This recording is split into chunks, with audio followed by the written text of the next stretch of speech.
ಭಾವರಾಮಾಯಣ ನಾನು ಇತ್ತೀಚೆಗೆ ನನ್ನ ಕೈಯಲ್ಲಿ ಬಂತು. ರಾಘವೇಶ್ವರ ಭಾರತಿ ಸ್ವಾಮೀಜಿಗಳು ಬರೆದಿರುವಂಥ ಪುಸ್ತಕ. ಅದನ್ನು ನಾನು ಗ್ಲಾನ್ಸ್ ಮಾಡಿದೆ.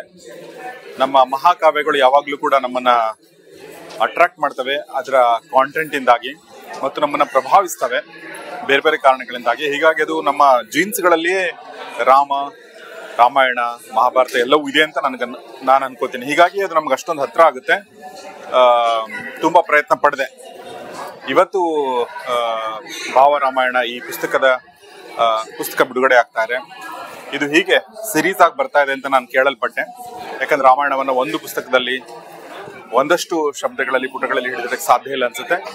ಸೊ ಇದು ನಿರಂತರವಾಗಿ ಹೀಗೆ ಬರಲಿ, ಮತ್ತು ರಾಮಾಯಣದ ಈ ಒಂದು ಶಕ್ತಿ ನಮ್ಮೆಲ್ಲರನ್ನ ಪ್ರಭಾವಿಸಲಿ ಮತ್ತು ನಮಗೆಲ್ಲ ಒಳ್ಳೇದು ಮಾಡಲಿ ಅಂತ ಹಾರೈಸ್ತಾ ನಾನು ಈ ಒಂದು ಕಾರ್ಯಕ್ರಮಕ್ಕೆ ಎಲ್ರಿಗೂ ಒಳ್ಳೇದಾಗಲಿ ಅಂತ ಹಾರೈಸ್ತೀನಿ. ನಮಸ್ಕಾರ.